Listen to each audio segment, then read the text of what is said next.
Em nome do Pai, do Filho e do Espírito Santo. Amém. O anjo do Senhor anunciou Maria, ela concebeu do Espírito Santo. Ave Maria, cheia de graça, o Senhor é convosco. Bendita sois vós entre as mulheres, bendito é o fruto do vosso ventre, Jesus. Santa Maria, Mãe de Deus, rogai por nós, pecadores, agora e na hora de nossa morte. Amém. Eis aqui a serva do Senhor, faça-se em mim segundo a vossa palavra.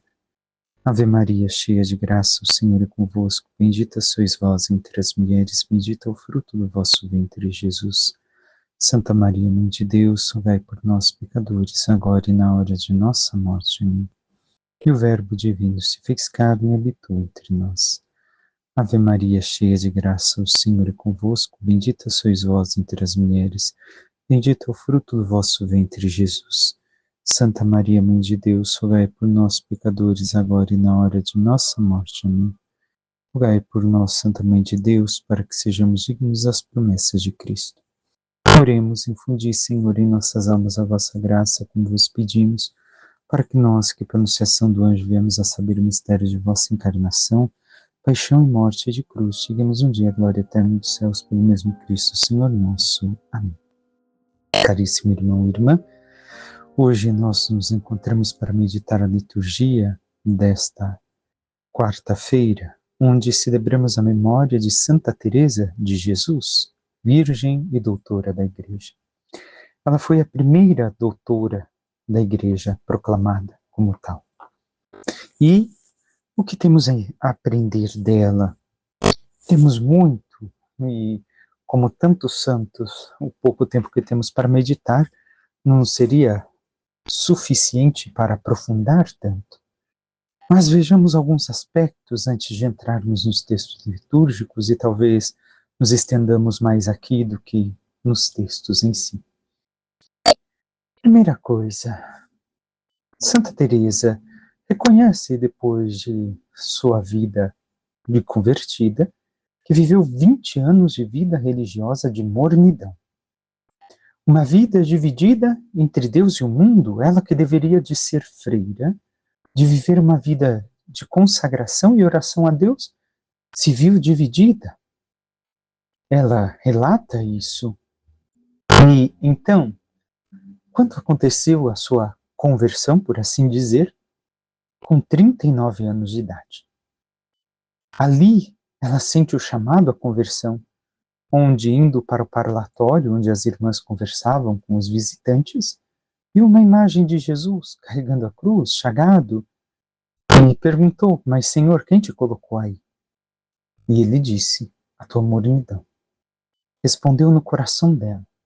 E ali ela tomou a decisão radical da sua conversão. Desde sua infância teve um jeito colérico de ser, tomava decisões fortes, firmes, e ali tomou uma outra decisão firme e radical. E recomeça, então, com 39 anos, a sua vida espiritual. Recomeça. Estamos vendo? Talvez também nós tenhamos que nos questionar se estamos caminhando com o Senhor ou temos que recomeçar a nossa vida espiritual, porque não sabemos se estamos fazendo de forma correta e devemos de ter a coragem, ao perceber se estamos errados, de recomeçar. E sua coragem veio do amor verdadeiro a Jesus. Ali ela tomou a coragem e a decisão. Caiu chorando naquele momento, vendo essa figura de Jesus, e se entregou de vez a ele. Toma a decisão de sair, fundar um mosteiro para viver a radicalidade, a origem daquilo que deveria de ser a vida religiosa carmelita. É perseguida por todos os lados. Mas o Papa Gregório XIII me ajudou. Desajudou, porque conhecem neste meio tempo João da Cruz, e lhes permitiu que começasse então a refundação. Durante todo este tempo, ela desenvolve então o seu caminho espiritual com o Senhor, na vida de oração, de intimidade, de profundidade, e o Senhor lhe dá a graça de ter esta vida mística, onde escreve diversos livros, em especial o mais conhecido e profundo, Castelo Interior ou Moradas. E ali relata e diz que todos nós somos como um diamante, ou ainda como um castelo. Ela não sabia explicar como via a alma por fora, como este castelo. E é brilhante ou escuro, cheio de trevas, habitado por animais, os piores animais, os mais pérfidos, e ainda por cima, em estado de destruição, como uma casa abandonada. Assim é este castelo. Então, ou nós somos habitados pelo Cristo, ou habitados pelo pecado, pelo erro. E assim, também nós nos encontramos dessa forma, destruídos interiormente, em plenas trevas. E quem permitimos que habite em nós? Deus ou pecado? Agora entremos em alguns aspectos da questão da vida de oração e da mística de Santa Teresa para nós. Hoje em dia, muitas pessoas reproduzem, falam como um lirismo, e não há uma vida mística verdadeira, autêntica, mas uma vida mística falsa. Como assim? Tem a ideia de tudo aquilo que Santa Teresa escreveu, leu, mas vive de forma superficial, sem viver uma conversão profunda e uma mudança verdadeira de sua vida. E aí é uma mística falsa. Muitos se acham assim. Aqui está o grande perigo de nossos tempos.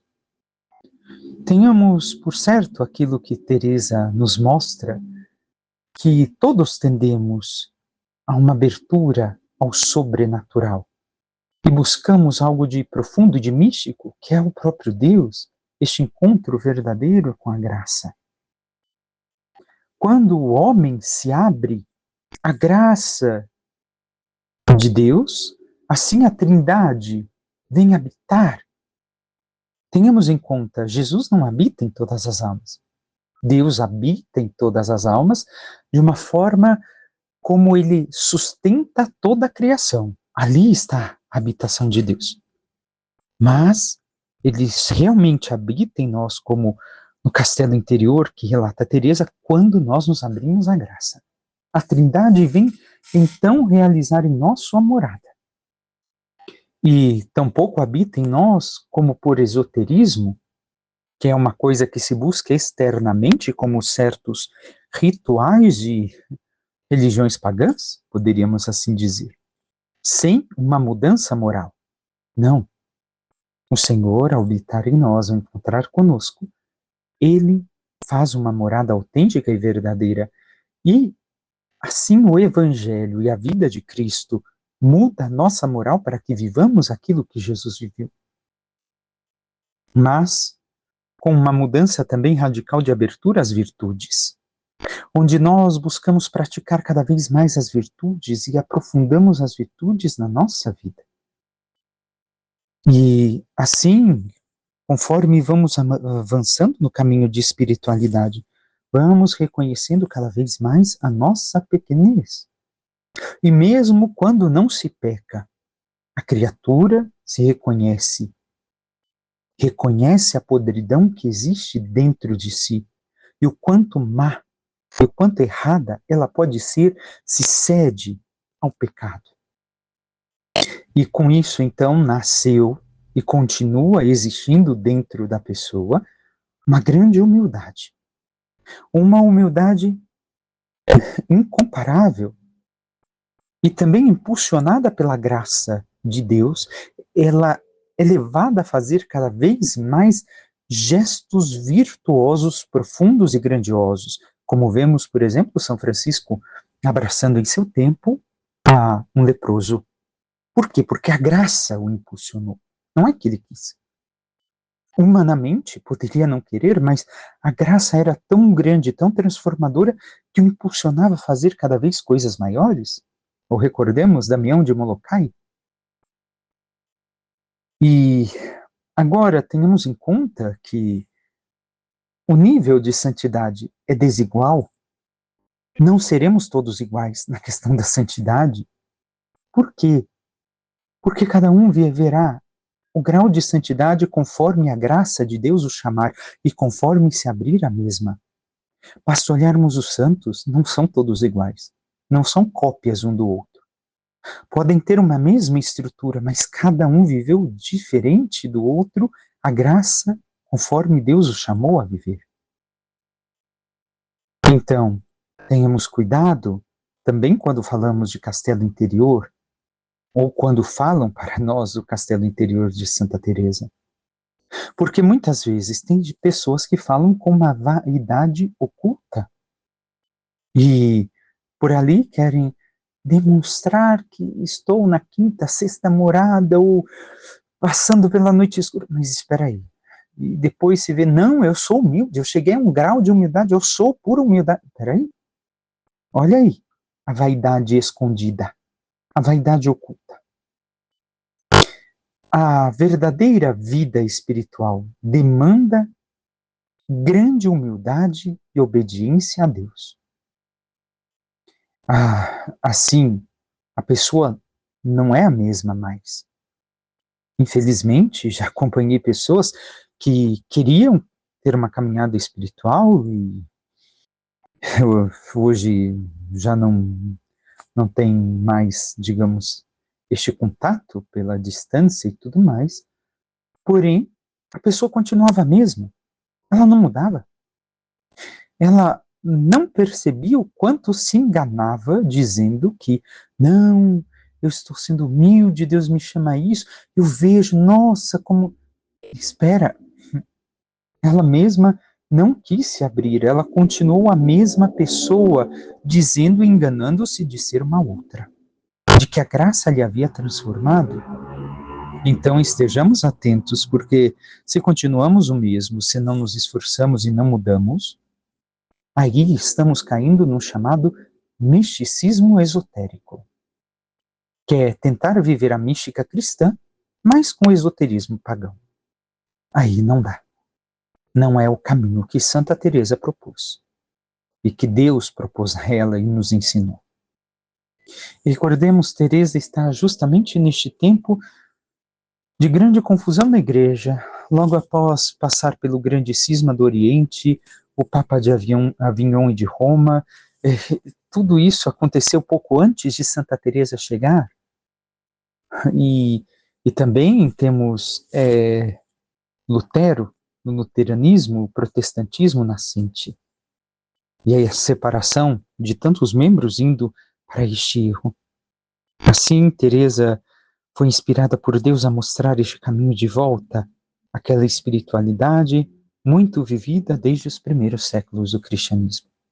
Mas nós, estamos buscando trilhar este caminho? Passemos agora ao Evangelho de hoje, que seguimos com São Lucas. Naquele tempo disse o Senhor: ai de vós, fariseus, porque pagais o dízimo da hortelã, da arruda e de todas as outras ervas, mas deixais de lado a justiça e o amor de Deus. Vós deveríeis praticar isso sem deixar de lado aquilo. Ai de vós, fariseus, porque gostais do lugar de honra nas sinagogas e de ser descumprimentados nas praças públicas.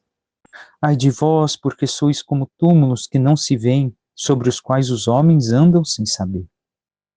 O mestre da lei tomou a palavra e disse: Mestre, falando assim, insulta-nos também a nós. Jesus respondeu: ai de vós também, mestres da lei, porque colocais sobre os homens cargas insuportáveis e vós mesmos não tocais nessas cargas nem com um só dedo. Palavra da salvação, glória a vós, Senhor. Damos a continuidade do que escutávamos ontem. Jesus aqui está dizendo um ai, no sentido de quem lamenta um defunto. Está lamentando porque estes homens não estão vivendo a vida espiritual, e sim uma morte. Tenhamos em conta, então, que o Senhor está aqui chamando a olharem para si e verem que internamente eram distantes, eram longe da observância da lei. Observar a lei como eles observavam, somente externamente, e sem amor, A mesma coisa que não observar a lei. Compreendamos, recordemos, aqui está mesmo o Senhor falando no versículo 42, ao final da primeira frase. Deixais de lado a justiça e o amor de Deus. Não adianta nós vivermos algo somente, mais uma vez, repito, como falávamos de Santa Teresa, demonstrar uma coisa externa, mas internamente não vivermos. Isto não é cristianismo, isto não é o que Jesus nos pede. Ele nos pede que sejamos íntegros, autênticos, vivamos interna e externamente a lei de Deus, por amor a Deus e por amor ao próximo. Caso contrário, somente por imposição, observar a lei sem amor é não observar. Lógico, é melhor observar do que não observar, mas eu preciso adquirir amor, aquilo que eu aprendi do Senhor. Exemplo, como a profissão é adquirida na vida, nós adquirimos um certo amor por aquilo talvez que fazemos. Vamos dizer, uma costureira que aprendeu a costurar na infância com sua mãe por imposição e tomou gosto por aquilo e faz com tanto amor e faz coisas belíssimas. Ou ainda um pintor, ou ainda um pintor bom, hein? Não essas coisas que pintam hoje em dia, que nem pintura que leva a alma a Deus, não é. Ou então a matemática que aprendemos na escola e que está presente na nossa profissão, e assim sucessivamente. Da mesma forma, a lei de Deus, nós adquirimos o conhecimento para transformar a nossa vida, mas devemos de compreender e amá-la por amor a Deus, porque aquilo me faz uma pessoa virtuosa, um homem e uma mulher segundo o coração de Deus. Tenhamos isso em conta diante de nós. Mas assim estamos vivendo, irmão e irmã. Temos carregado as cargas que nós devemos de carregar, sem impor aos demais aquilo que é para todos e que nós algumas vezes não queremos viver? O Salmo nos diz no refrão, Senhor, pagais a cada um conforme as suas obras. E é assim realmente que o Senhor faz conosco. Paga a cada um segundo as suas obras. Mas Deus não quer a todos, Deus não ama a todos, sim. Mas Ele me quer como Ele planejou que eu fosse, e não da forma que estou. E não no erro, não no pecado, não no misticismo esotérico, mas sim da forma que Ele sonhou que eu seja. E logo em seguida a frase diz, só em Deus a minha alma tem repouso, porque dele é que me vem a salvação. Repouso, que também nos lembra pouso, pousar. Só em Deus a minha alma pousa, declina, descansa. Mas realmente é ali que está o nosso coração, em Deus ou nas coisas, em Deus ou no pecado, em Deus ou em nós mesmos. Por fim, a primeira leitura de Romanos. Ó homem, qualquer que sejas tu que julgas, não tens desculpa. Pois, julgando os outros, te condenas a ti mesmo, já que fazes as mesmas coisas tu que julgas. Ora, sabemos que o julgamento de Deus se exerce segundo a verdade, contra os que praticam tais coisas. Homem, tu que julgas os que praticam tais coisas, e no entanto as fazes também tu, pensas que escaparás do julgamento de Deus? Então, vejamos bem. São Paulo está falando da questão do julgamento? Sim. Está dizendo quem sou eu para julgar? Não. Ele está falando que nós não temos desculpas porque também seremos julgados. Mas, para julgarmos, aqui São Paulo está falando do pecado objetivo, do erro que eu vejo o meu irmão cometer contra a lei de Deus, contra Deus e contra o próximo, eu também devo de estar mudando a minha vida, convertendo a minha vida. Porque do que adianta eu julgar o outro, mas eu não me converto?